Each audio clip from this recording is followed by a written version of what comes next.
Hey everyone, you're listening to another episode of the All Things Private Practice podcast. I am joined today by a good friend and repeat guest, Gabrielle Juliano-Villani. She's an LCSW, the founder of GJV Consulting and Training. Almost mixed up the letters. Entrepreneur, therapist, international speaker, retreat coach, and host, business coach for the SBA, sound healer, and trainer and Medicare expert extraordinaire. Today, we are going to talk a little bit about hosting retreats, and we are going to talk about co-hosting our own Neurodivergent Burnout Retreat in Belize in January of 2025. And you just got back from hosting your second retreat in Belize like a couple of days ago, and here you are. I know. So this is very good timing, and I'm excited to talk about it with you. Me too. So tell me and the audience a little bit about how it went and why Belize, like why continuing to go back to this country. I have never been here, so I'm super excited, but it's definitely one that wasn't really on my radar. I think, when I was thinking about hosting retreats at first, I did want somewhere that was like kind of wellness-y, because that's kind of the focus of my retreats. And of course, Costa Rica and Bali, everybody hosts there. And I was like, I like Costa Rica, but it's become everywhere is touristy, but like it just seemed like everybody goes there. And I was like, I want something a little bit crunchier, a little more salt of the earth, a little more rustic, because that's also my vibe. And I had been to Belize on vacation in 2019 with my husband, and I was like, that actually would be a perfect place. And I don't see a lot of people hosting in Belize. So that helped me. Plus, there's like some other things logistically that I like about it. Like it's in Central Time Zone. There's a lot of direct flights. The language is English, so it's like very easy to get to. But I also just love the culture. I love the vibe. I love the people. I love the food. It's so much different than Costa Rica. And so like the energy and the feel is what keeps me going back. And at my retreat I just got back from, that was a lot of the feedback that I got from people too, is that they just loved it, which is nice. That is, it is, yeah, that is nice to hear positive feedback about this experience. I think that you left out the kinkajous, the toucans, the all-inclusiveness. But yeah, all of that sounds awesome. And you're speaking my language when you're saying like off the beaten path, a little more rustic, less touristy. All of my events typically are in places that people don't go to, or if they do, they certainly don't go to these locations. Like Ireland isn't a medieval village in the middle of nowhere. If you tell people in Ireland you're going to Ferns, they're going to look at you and say, where the hell is that? And I love that because it's like as local as can be. And it really does allow you to immerse yourself in culture, which was always a goal of mine. Like, how do I get people off the beaten path, immersing themselves in culture, having local experiences that they would not typically have on their own vacations? And that's the stuff that I really love. So I'm excited for the fact that we're going to be at this resort in a jungle in Belize, like near Mayan ruins, and just having that experience. And you are definitely significantly more, I'll use the word quote unquote woo than I am. And we use the word crunchy, so we'll just throw that in the mix. And I think that's a good balance in this, especially for neurodivergent folks who are burnt out with a very specific type of burnout. It's not like burnout that's going to be cured by a bubble bath, a glass of wine, and going to the beach for the day.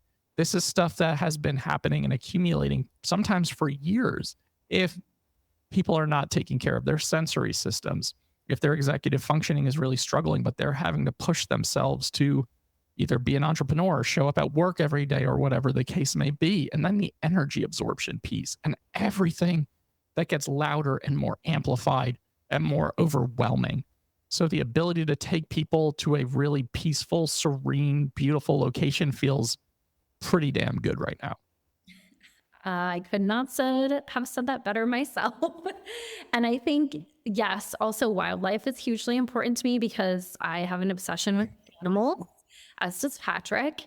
And as evidenced by our DMs to each other on Instagram. Lots of red pandas and lots of sloths. which are very important to my well-being as well, as are the kinkajous and the toucans and all of that. And I was actually just on a podcast recently, and her podcast is all about nature. And so we were talking about the importance of nature in my retreats, and that just kind of goes along with this. Is it is really important to me. And it's like the way of life there, like a lot of other places in the world, is just slower. You wake up with the birds, and you're hearing the birds, and you're hearing like the breeze through the trees and the howler monkeys, and you don't get that in Sarasota, Florida. You do get birds, but you don't get howler monkeys.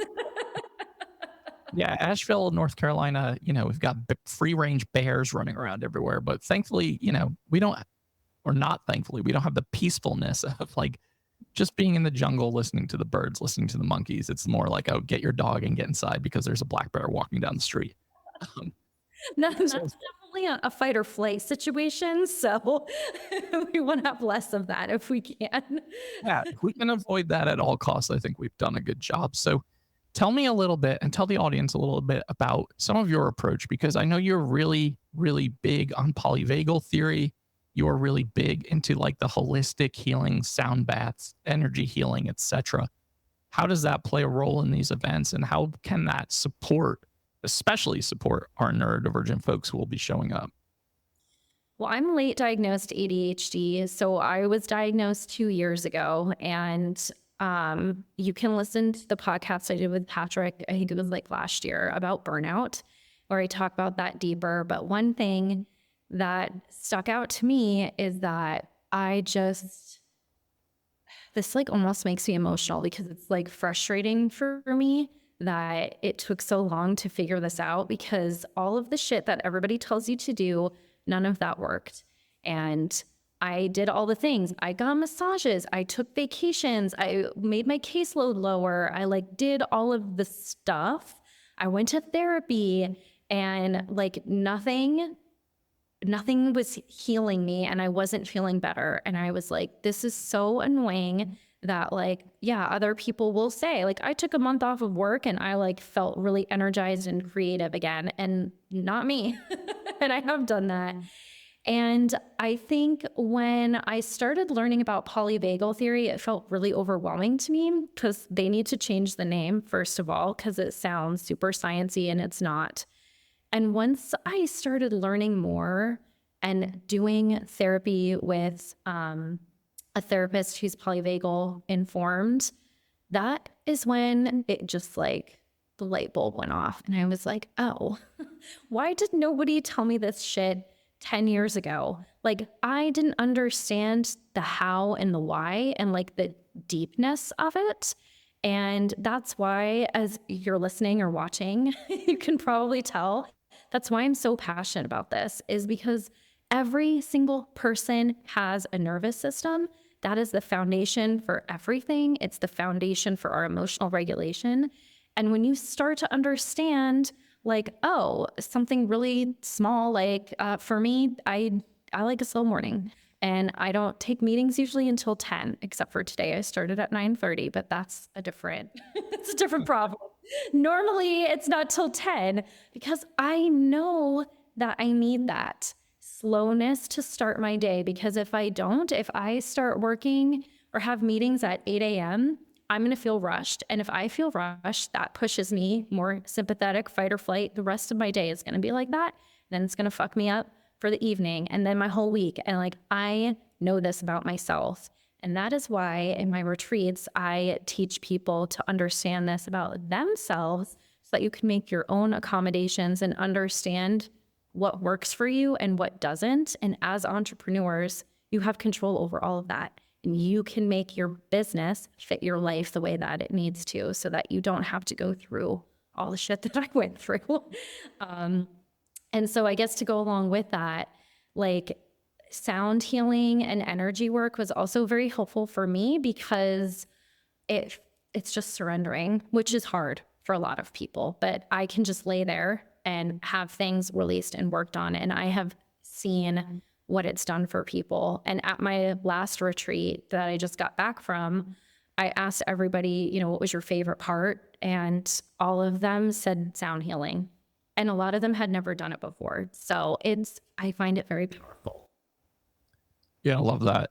I mean, both descriptions of the polyvagal work and the sound healing. And I think for us, like for neurodivergent folks who are listening, the problem is, right? Like at the end of the day, traditional typical techniques and strategies don't work for our systems and they're not designed to. So when it's like, oh, do these 5 things and all of a sudden you're going to feel better, it's like, no, that doesn't work. So being able to really understand the neurology, the sensory system, how important sensory soothing is, how important unmasking is to combat neurodivergent burnout.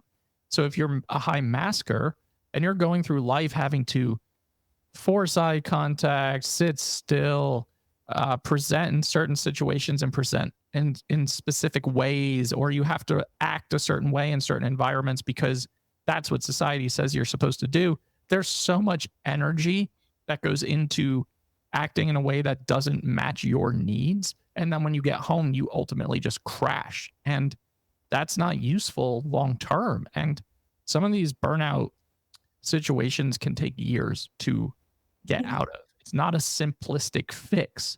So having this intentionality where you and I are both neurodivergent entrepreneurs, and I think we have different strengths here where you're going to definitely be helping people regulate their nervous systems, really get in touch with their sensory systems, really release some of this energy and expectation. Where I am much more focused on, like, as an autistic ADHDer, organization, structure, understanding how to like really remove all the extra layers of things so we can just get to the point and we can get our stuff going. Being able to help people fine tune and optimize their business and their day to day so that they're not wasting their time and their energy going down rabbit hole after rabbit hole, and being able to really create more efficiency and focus and clarity, because I think that's important. Otherwise, it can feel like we're just lost in the idea phase. And that can be really defeating when you're like, I have all these creative ideas, but I can't implement any of them. That can be so frustrating. And that's why I'm so excited for us to do this together, is because people also, maybe we know this, but we just kind of like push it to the side. Like, these two things are very tied together, because you cannot make good decisions and you cannot get into that place where you have flow and where you have creativity and where you can implement those ideas if you're in fight or flight or freeze. And if you don't know that, you're going to keep masking and keep forcing yourself to push through, and it just creates more and more problems, and it gets worse and worse and worse. So these two things are so intimately tied together. It's huge. So It is. It is. That's a great point. And just being able to be in a space, I think there's an important component here. Like, I run a lot of retreats and summits, but my business partner for most of them is neurotypical. She's wonderful. She's very good at like accommodating neurodivergent needs and understanding communication. However, she is not neurodivergent. There are not a lot of places that are explicitly for neurodivergent people in totality. So having a group setting where everybody there will be neurodivergent is really powerful. And it also means that you can unmask a little easier. You can drop in a little bit simpler. You don't have to like explain why you do A, B, and C, or respond to things a certain way, or there's no pressure to show up a certain way. I think that is unbelievably freeing and super liberating, and something that we just don't see a lot of in our society. even with retreats too, specifically, because some of the things that I have heard from people is like, like, I don't want to do that, or like, do I have to do that, or do I have to share? And I'm like, no, like, you paid for this experience. If you want to lay in bed all day and sleep and that's what you need, then go ahead and do that. Like, you don't need to be forced to show up a certain way. And this also came up in my retreat in January, because people were like, what are we wearing? Are we going to do our hair? Like, what is the outfit situation? And nobody wore makeup. Everybody just was themselves and was comfortable. And that was the feedback that I got from a lot of people too, which made me also feel really good that like, yeah, you can just show up as yourself. You don't need to get like dressed up and wear a cute outfit. Like, no, just be you. Yeah, absolutely. I think just be you is a big portion of this. And at all of our events, I always start during introductions, just letting people know, hey, I'm autistic ADHD. Sometimes I need to step away. Sometimes I need to sensory soothe. Sometimes I need to remove myself from overwhelming and overstimulating situations or social situations. It's not personal. It's just something I need to do to make sure that I show up as my best version for you. And I think doing the same thing with our guests and offering that permission for them to say, hey, if you want to get up and stim, if you want to get up and pace, if you want to fidget, if you want to just get up and leave, that's okay. If you want to be in different environments, the entire experience, or you don't want to participate, that's also okay.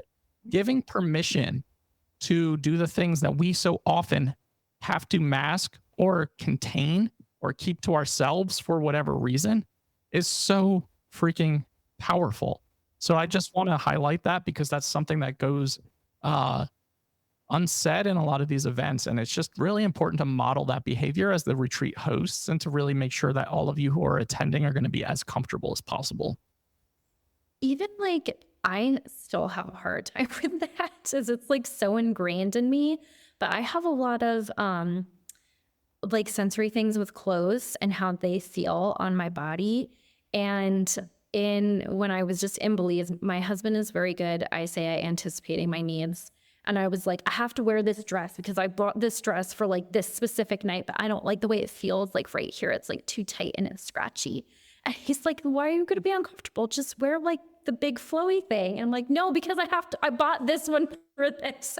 And he's like, just nobody cares. Just be comfortable. So even that, like that seems so small and stupid. But if I had worn that goddamn dress, I would have been miserable the whole night. But that's like ingrained in me that I'm like, oh, I'm the retreat host. I have to be a certain way. But when I am myself, right, my authentic self, and I just let all that go, then it's a better experience for me and for everybody else there too. Without a doubt. And I think authenticity is key here for neurodivergent people. Like the authenticity, seeing through the bullshit, just being real and not having to have those like societal expectations of how you're supposed to show up or how you're supposed to engage. And I think that's an important component of this too. I've wanted to create or co-create an environment for so long where we can harness and channel the amazing amount of creativity that neurodivergent folks, especially ADHDers, have in their business journeys. We can harness and channel the structure, the need for consistency, the need for breaks, and create some boundary within work-life balance for our autistic folks to really help them avoid autistic burnout and really make people feel as safe and comfortable, heard, and understood as humanly possible, while also building friendships and connections for people who often so struggle in social environments and situations to come away feeling like really refreshed, really rejuvenated, feeling really full, feeling really connected, really empowered to go back into the world. I know that a lot of our guests who are already attending are sending me ideas like, hey, have you seen this type of miniature fan that's like has mist on it? Have you seen this neck cooling device that I'm going to bring? What are your thoughts on like putting clothing in the freezer and then putting it on to go outside? I'm like, yo, I'm here for all of these ideas. I'm hot all the time. Anything we can do in these environments to sensory soothe, I am all about it. I even told Patrick, for anybody listening, I was like, if it's hot, then we will just talk in the pool. Like, we can do that. Like, this is our thing. And I had people do that last time where they're like, I just want to sit over here because I'm hot. I'm like, that's fine. I don't care what you do. You can float in there if you want. If you want to sit under the umbrella, if you need to get up and pace, like, that's totally fine. Like, you get to create an environment that supports you while you get to still engage and build these amazing connections and community, because I think that's one of the most important part of retreats that I always walk away with. Absolutely. Even as someone who despises socializing most of the time, I really like watching everyone come together and the group form and people connecting. And I'll be on the I'll fly on the wall, just like taking it all in. And I'm like, okay, this is pretty cool. Like you created this thing, and just watching like some of the business partnerships that have come out of some of my events, people traveling the world together, people going on other events together, co-creating businesses together. Like, I love that shit. So I find that super inspiring. So since I have not been to Belize, set the stage for what we should expect at the resort that we're going to, the Sweet Songs Resort in San Ignacio. So tell us a little bit about the environment. Tell us a little bit about some of the tours that we're getting into. Anything that feels like really powerful for you. Yeah, I just get such a good feeling in my gut when I think about it there. Like, I just feel pulled to it. And when I did a site visit there, because I had never been there before I decided to host there. And I did a site visit last June, which, by the way, don't do that, but I just had a feeling, okay. For America. I never went to Ireland at all. I just booked everything. I mean, I've been to Ireland, but I had never done the location, the event that I did. And I just showed up and I was like praying. I was like, I am just hoping this is not terrible. Like, I don't know what else to say at this point. So I totally get that. And I don't recommend doing that. Sometimes you just got to listen to the intuition. But I did end up doing a site visit. And when I got there, like we went and we unpacked a little bit, and then my husband and I walked down to the river that runs right next to the resort where we will have bonfires and stuff. And we were just sitting there kind of like just being, I guess I wouldn't necessarily say meditating, but just being present. And I was so freaked out about this retreat. Like, it was my first one, and I was just like, I couldn't even really be as present as I wanted to because I was so anxious. I was like, please give me a sign. Somebody give me a sign that this is what I'm supposed to do. And I opened my eyes, and we're sitting at the river, and I was like, a big fish is going to jump out, and that's going to be the sign, and I'm going to know. And there was no big fish. And I was like, fuck, I am fucked. Like, why did I sign this contract? So we go back up to our room, and then the second I open the door to our room, I noticed the curtains behind the bed are the exact same curtains I have in my office. And I was like, thank you. That was the sign that I needed. And so this place is very special to me. It's, like I said, it's a little bit more rustic. We are outside of San Ignacio. So San Ignacio is a little town, but we're in the jungle, and it is like just us at this resort in these little casitas. Like the canopy of the jungle is amazing. Every morning at breakfast, they call them Rasta birds because they have like the reggae colors on them, but they're called arikaris, and they look like little miniature toucans, and they come every morning and they eat the fruit. And the kinkajous, which are like, I don't even know how to explain what those are. They're like little creatures. Look it up if you need to. Yeah, they're super cute. And they come at dinner, and you feed them bananas. And like, the people are just so proud to be Belizean, and they are so proud that you are there, and they will just talk about their culture over and over again.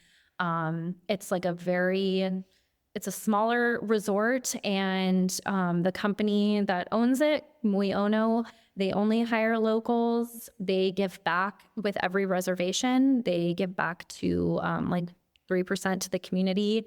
It's an eco lodge, so there's like no single-use plastic. So they take care of the environment. They have farms, so all the vegetables that we get are literally farm to table. And we're very close to Chutananich. They call it tuna sandwich because you can never say it. And that's a Mayan temple. And that I'm really excited for us to do because it's one of the only ones in the world that you can still climb. So we can literally be where the Mayans were and hike up that, and you just like feel the energy. And so it's going to be really amazing. Sold. And there's a pool, and there's a river, and there's air conditioning. Sold.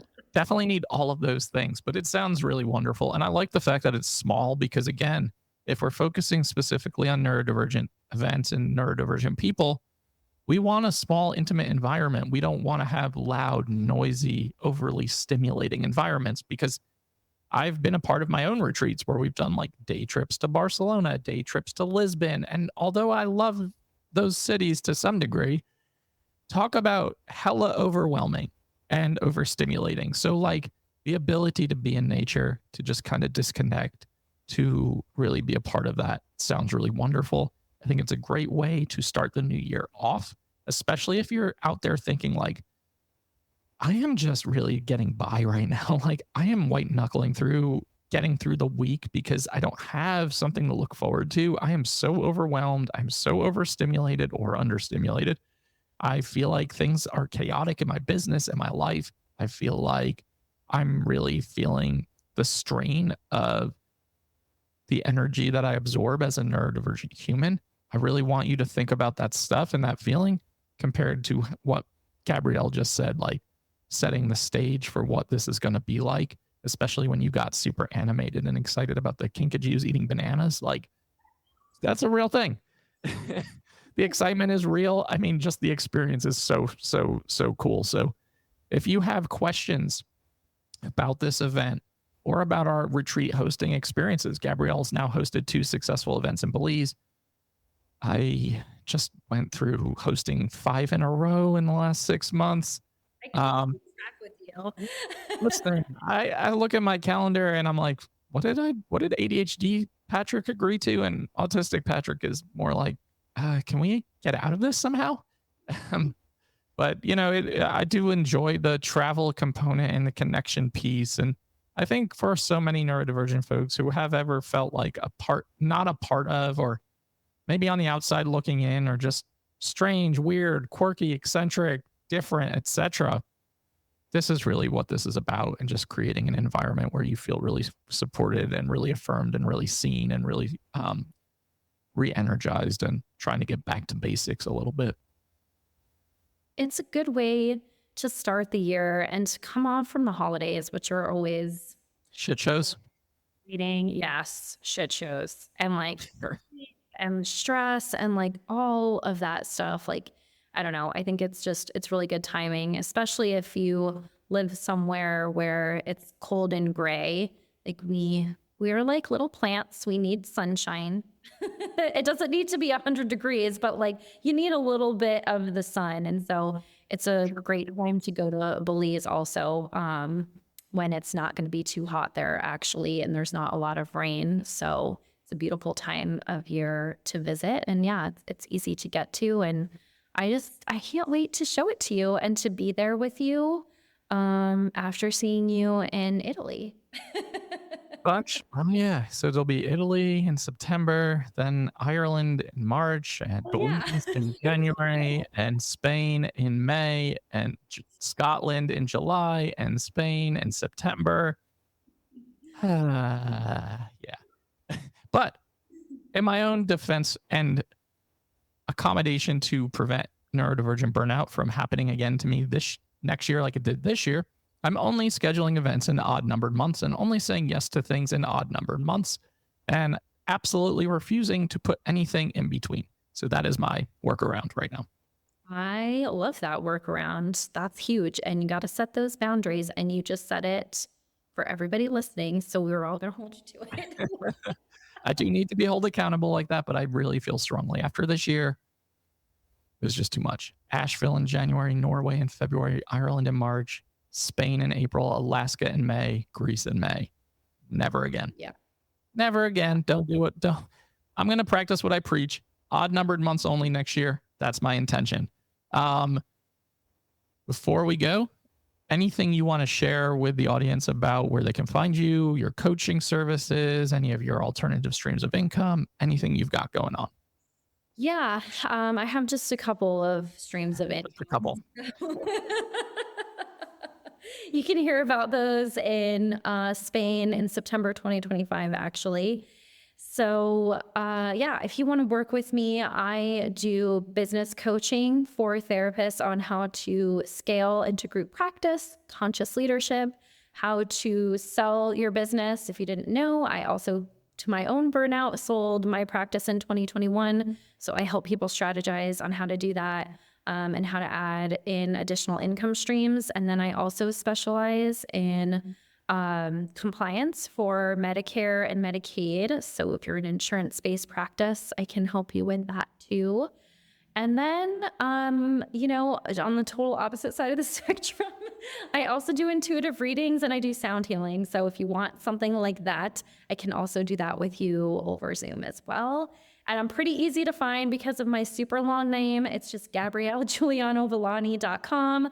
That's the same on Facebook, TikTok, LinkedIn, and YouTube. And then my Instagram is at GJV Consulting. Perfect. And if that's not an ADHD entrepreneur, I don't know what is. I have 700 different streams of income and different interests. So yeah, awesome. Thanks for coming on for the third time. Looking forward to traveling the world together over the next year and a half. And we will have all of Gabrielle's info in the show notes for you too, so they have easy access to all of her information. Perfect. Thank you. And to everyone listening to the All Things Private Practice podcast, new episodes are out on every single Saturday on all podcast platforms and YouTube. Make sure to use code Neurodivergent at checkout for the Belize retreat. It'll get you $250 off your registration and your deposit. Those spots are going quick. Doubt yourself, do it anyway, and we'll see you next week.